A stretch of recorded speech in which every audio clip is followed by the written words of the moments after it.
Ayan, sino ang walang nakuhang Jolly Caps? Sino? Asan? Si Ate? Si Ate Scarlett and Kuya James. Okay, pwede na po tayo. Palakpakan naman po natin yung mga bata walang nakuha. Okay? Sige, Jolly Kids, pakibaba uli ang ating mga Jolly Caps. Okay?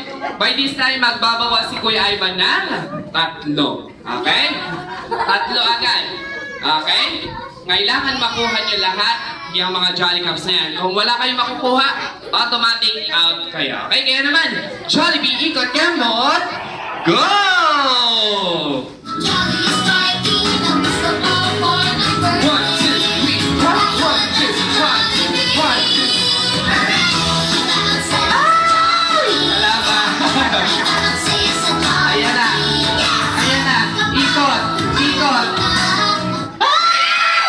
Okay, sino ang walang nakuhang Jolly Cap? Si Ate Felicity and Kuya Jacob and Ate Elmira. Okay, pwede na po kayo umapapalakpakan naman po natin once again. Felicity! Okay, so Ate Felicity, pwede na po tayo magbabawi tayo mamaya.